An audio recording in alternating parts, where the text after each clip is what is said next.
मैं बता रहा हूं, आ रहा हूं। पेशेंस रखिए थोड़ी, इतना एक्साइटमेंट नहीं होना चाहिए। यही तो आप नहीं समझ सकते हो, यही प्रॉब्लम है। यही तो प्रॉब्लम है कि आप ऊंची जात के नहीं हो। आप ऊंची जात के नहीं हो, आप द्विजा नहीं हो। मैं आपका गुरु नहीं बनूंगा, यहां से तुम चले जाओ। द्रोणाचार्य जी ने उनसे कहा कि गुरु दक्षिणा के लिए मुझे तुम्हारा हुनर, तुम्हारा भविष्य, तुम्हारा अंगूठा चाहिए। जैसे एकलव्य का अंगूठा काटा गया, वैसे ही आप हिंदुस्तान के युवाओं का सबका अंगूठा काटते हो।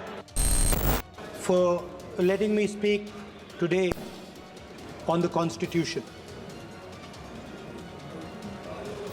Speaker sir, in my last few speeches, I spoke about the concept of Abhay Mudra, the concept of fearlessness, truth, and non-violence. And I showed the House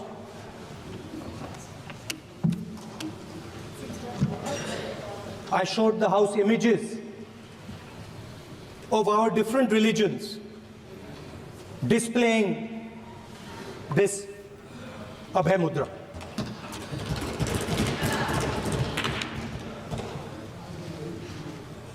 People call the Constitution the longest written constitution in the world. But the Constitution contains a set of ideas from one philosophy of our nation, one central philosophical set of ideas of our nation. When we look at the Constitution and we open the Constitution, we can hear the voice and the ideas of Ambedkar, of Mahatma Gandhi, of Jawaharlal Nehru. But where did those ideas come from? Those ideas came from an old, profound tradition in this country. Those ideas came from Shiva, from Guru Nanak, from Basavana, from Buddha, from Mahavir, from Kabir, from a list of people. So when we speak of the Constitution and we show the Constitution, of course it is a document of modern India, but it could never have been written without ancient India and her ideas. So when we look at this Constitution, we remember this list of people, all different variations on the same idea. And in front of us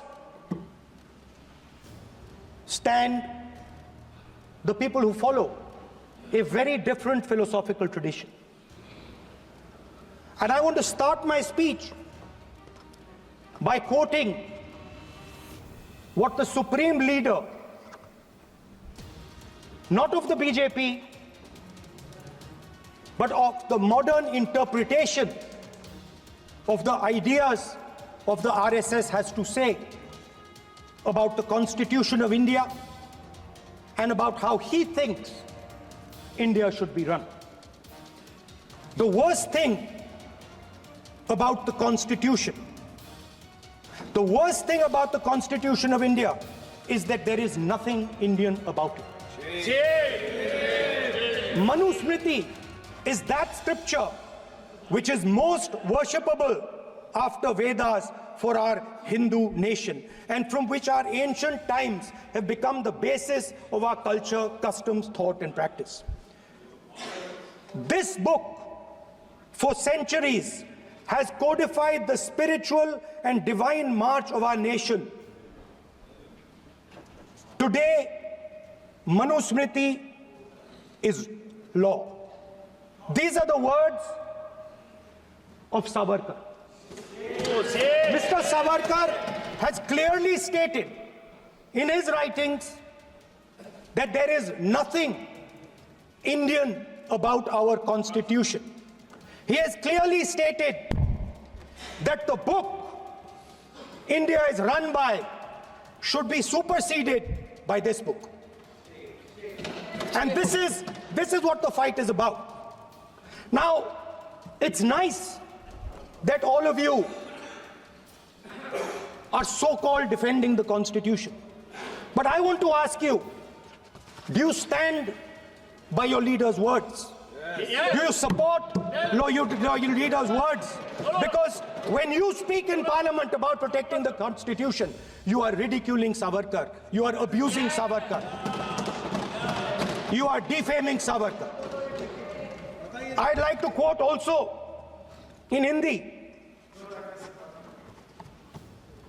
Bharat के संविधान के बारे में सबसे बुरी बात तो यह है कि इसमें कुछ भी भारतीय नहीं है। भारत के संविधान के बारे में सबसे बुरी बात तो यह है कि इसमें कुछ भी भारतीय नहीं है। यह आपके नेता ने कहा था, जिसकी आप पूजा करते हैं। Speaker sir, I described in my first speech the idea of a battle taking place. I described the Mahabharata,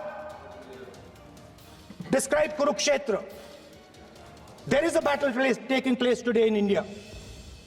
And on this side are the defenders of the idea of the Constitution. And from each state we have one. If you ask us Tamil Nadu, we will tell you Periyar. If you ask us Karnataka, we will say Basavana. If you ask us Maharashtra, we will say Phule ji, Ambedkar ji.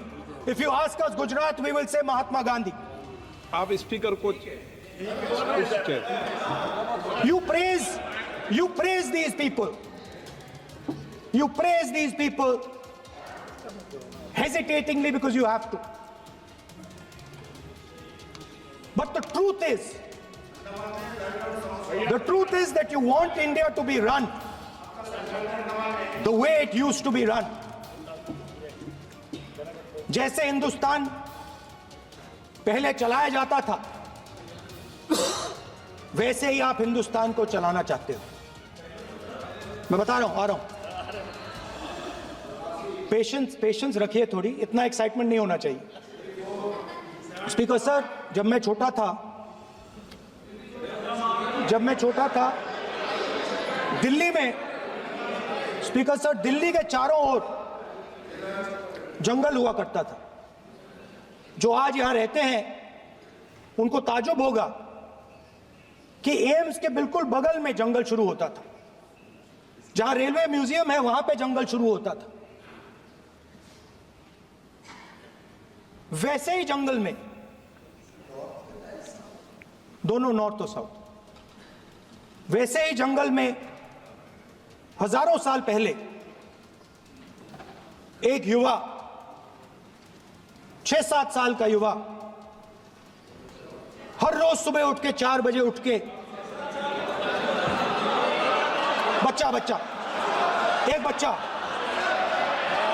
बच्चा, वाह बहुत बढ़िया, एक बच्चा 4 बजे उठ के तपस्या करता था।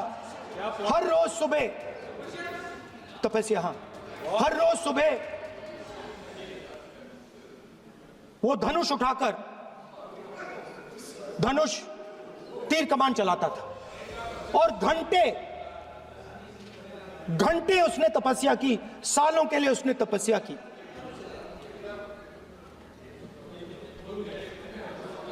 पास लोगों को पता लगने लगा कि लड़का है। यही तो आप नहीं समझ सकते हो, यही तो प्रॉब्लम है। धनुष में तपस्या है, मनरेगा के काम करने में तपस्या है।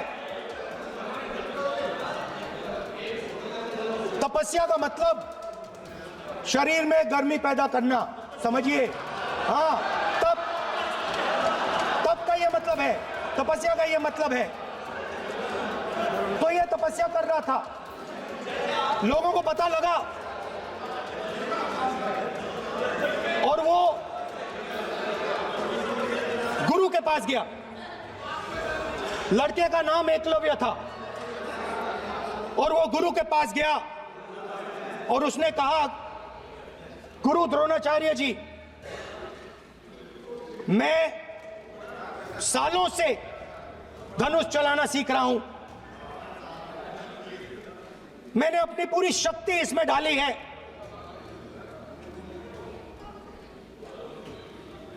आप मेरी मदद कीजिए, आप मेरे गुरु बनिए। द्रोणाचार्य जी ने एकलव्य को कहा कि आप ऊंची जात के नहीं हो, आप ऊंची जात के नहीं हो, आप द्विजा नहीं हो, मैं आपका गुरु नहीं बनूंगा, यहां से तुम चले जाओ। और एकलव्य चला गया। फिर से एकलव्य ने तपस्या शुरू की, फिर से तपस्या शुरू की। कुछ साल बाद द्रोणाचार्य जी और पांडव उसी जंगल से निकले। एक कुत्ता भौंक रहा था, कहानी आपने सुनी है, सुना देता हूं। कुत्ता भौंक रहा था, अचानक कुत्ते की आवाज शांत हो गई। द्रोणाचार्य जी और पांडव पास गए और उन्होंने देखा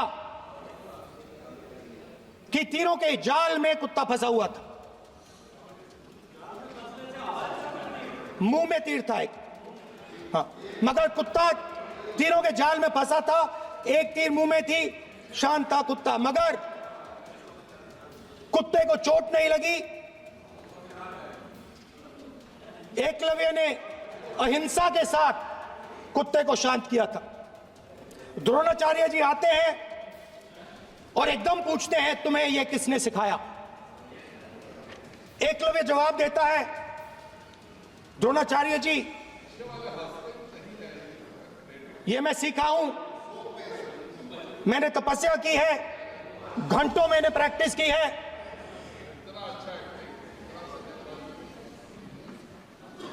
आपने मुझे गुरु बनने से मना किया था, तो मैंने एक मूर्ति, मट्टी की मूर्ति सामने रखी और मैंने प्रैक्टिस की और मैं सीखा। द्रोणाचार्य जी खुश नहीं हुए। द्रोणाचार्य जी ने एकदम कहा, तुम्हें मुझे गुरु दक्षिणा देनी है। नहीं नहीं, ये आपकी स्टोरी है, ये आपकी स्टोरी है। मेरी स्टोरी है कि द्रोणाचार्य ने पूछा।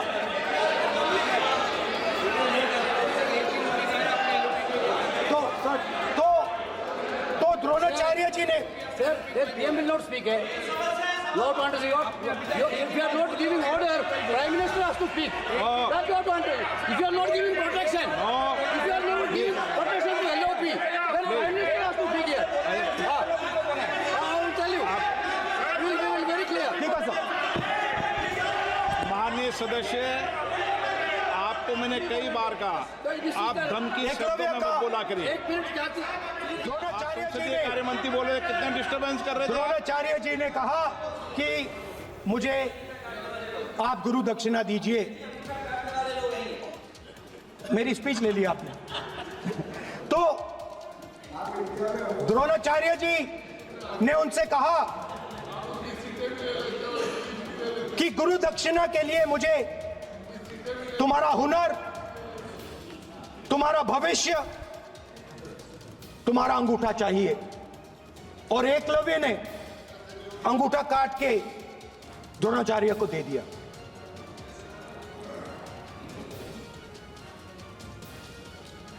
यह अभय मुद्रा है। इसमें इसमें कॉन्फिडेंस, स्ट्रेंथ, निडरता कहां से आती है? हुनर से आती है, इस अंगूठे से आती है। ये लोग इसके खिलाफ हैं। जैसे द्रोणाचार्य जी ने एकलव्य का अंगूठा काटा, वैसे ही आप पूरे देश का अंगूठा काटने में लगे हुए हो। आप जैसे ही जैसे द्रोणाचार्य जी ने एकलव्य का अंगूठा काटा, वैसे ही आप हिंदुस्तान के युवाओं का, जैसे ही एकलव्य ने, देखो सर, जैसे एकलव्य का अंगूठा काटा गया, वैसे ही आप हिंदुस्तान के युवाओं का, सबका अंगूठा काटते हो। जब आप अदानी जी को धारावी देते हो, तो आप धारावी के जो एंटरप्रेन्योर्स हैं, जो स्मॉल एंड मीडियम बिजनेसेस हैं, उनका आप अंगूठा काटते हो। जब आप हिंदुस्तान के पोर्ट्स, एयरपोर्ट्स, डिफेंस इंडस्ट्री, ये सब जब आप अदानी को देते हो,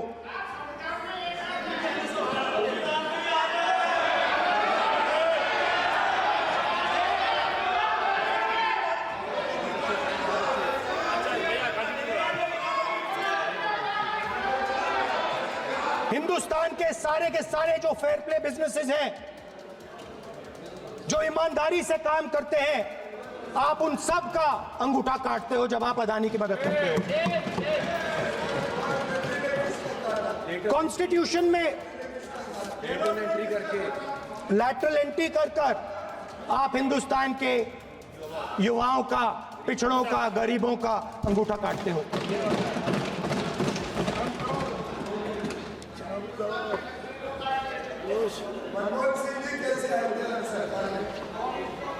सर, स्पीकर सर, जैसे एकलव्य ने प्रैक्टिस की थी, वैसे ही हिंदुस्तान के युवा सुबह उठकर 4 बजे उठकर अलग अलग एग्जाम्स की तैयारी करते हैं। आपने देखा होगा, पहले हजारों युवा सुबह उठकर रनिंग करते थे, वेट ट्रेनिंग करते थे आर्मी में जाने के लिए। जब आपने अग्निवीर लागू किया, तो आपने उन युवाओं की उंगली काटी। जब आप पेपर लीक कराते हो, 70 बार आपने पेपर लीक करवाया है, तब आप हिंदुस्तान के युवाओं के का अंगूठा काटते हो।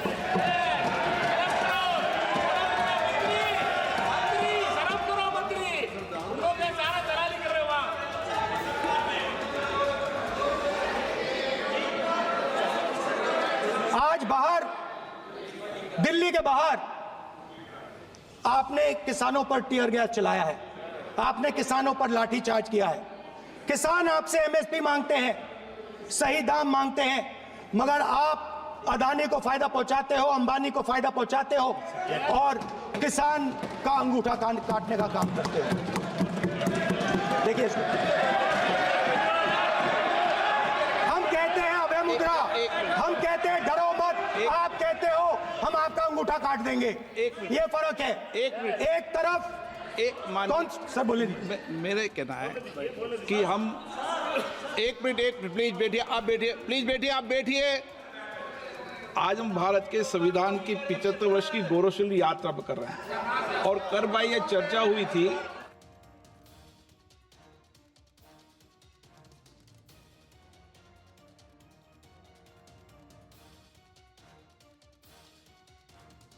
कॉन्स्टिट्यूशन में कहीं नहीं लिखा है कि मोनोपोली होनी चाहिए। कॉन्स्टिट्यूशन में कहीं नहीं लिखा है कि पेपर लीक होना चाहिए। कॉन्स्टिट्यूशन में कहीं नहीं लिखा है कि अग्निवीर होना चाहिए। कॉन्स्टिट्यूशन में ये सब नहीं लिखा है, इसलिए मैं यहां रेस कर रहा हूं।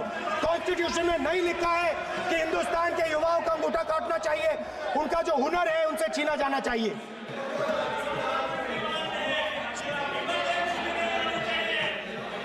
बैठे बैठे कर रहे हैं सर, 5 बजे अब भी बैठे बैठे करेंगे। 5 बजे देखिएगा क्या करते स्पीकर सर, मिलेगा। मैं कुछ दिन पहले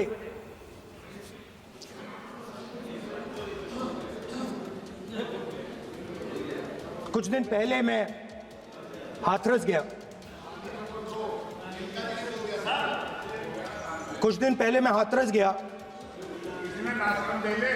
हाथरस में 4 साल पहले एक लड़की का बलात्कार होता है। गैंग रेप होता है। 3-4 लोग गैंग रेप करते हैं। मैं 2-3 दिन पहले उस लड़की के परिवार के घर में गया।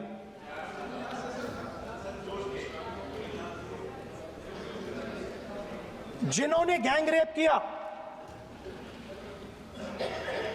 वो बाहर घूम रहे हैं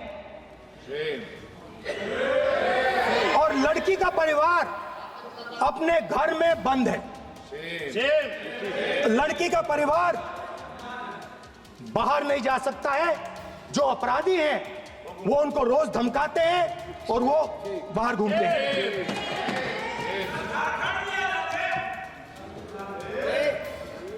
परिवार ने मुझे बताया कि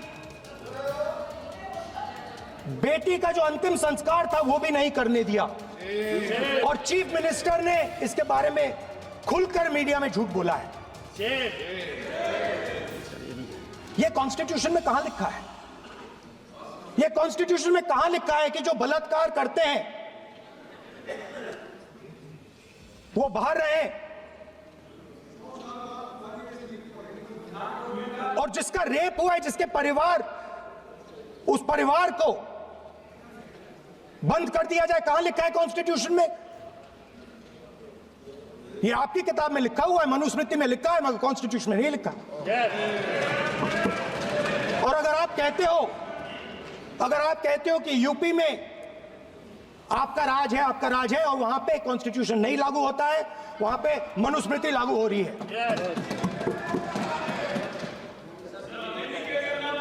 परिवार ने मुझे कहा कि यूपी की सरकार ने उन्हें वायदा किया था, कहा था कि हम आपका रिलोकेशन करेंगे, आपको कहीं और रहने की जमीन देंगे।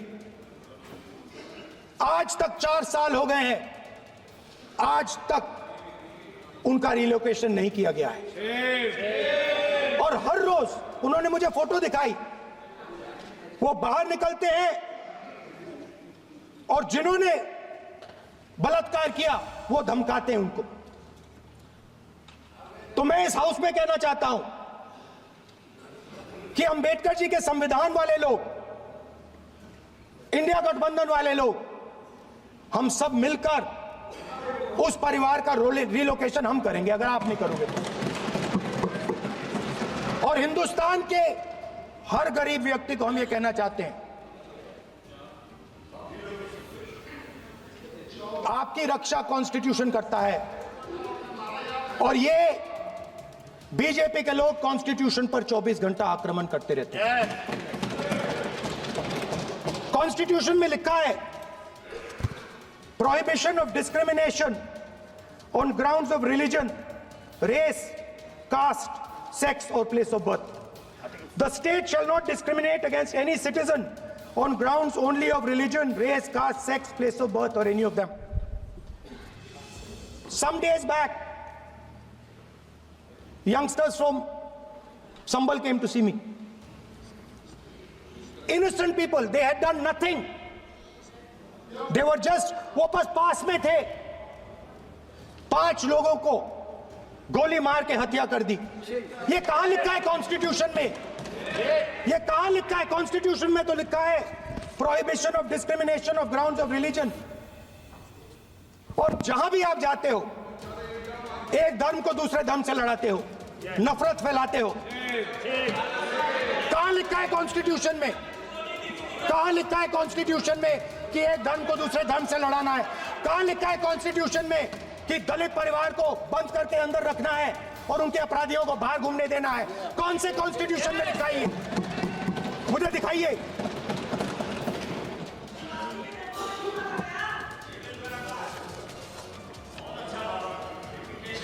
स्पीकर साहब, हमने हमारी जो विचारधारा है, इंडिया गठबंधन की विचारधारा है, वो देश में कॉन्स्टिट्यूशन लाई है। हम सब मिलकर कॉन्स्टिट्यूशन की रक्षा करते हैं। अंबेडकर जी ने कहा था, if there is political equality but no social and economic equality, political equality will be destroyed. ये अंबेडकर जी के शब्द हैं और आज ये बात सबके सामने है। पॉलिटिकल इक्वालिटी जो थी वो खत्म हो गई है। हिंदुस्तान के सारे इंस्टीट्यूशंस कैप्चर कर लिए गए हैं। सोशल इक्वालिटी नहीं रही, फाइनेंशियल इकोनॉमिक इक्वालिटी नहीं रही। इसीलिए हमारा अगला कदम जाति जनगणना होगा। हम देश को दिखाना चाहते हैं कि आपने किन लोगों का और कहां कहां अंगूठा काटा है। हम दलितों को, आदिवासियों को, पिछड़ों को, किसानों को, मजदूरों को दिखाना चाहते हैं कि आपने किस किस का अंगूठा काटा है। इसलिए जो मैंने वायदा किया था, इसी हाउस में यहां हम कास्ट सेंसस लागू करेंगे और उसके बाद हिंदुस्तान में एक नए तरीके का विकास होगा, एक नई तरीके की राजनीति होगी। जो मैंने पहले कहा था, जो आपको अच्छा नहीं लगता है, 50% रिजर्वेशन, उस दीवार को हम यहां तोड़ेंगे।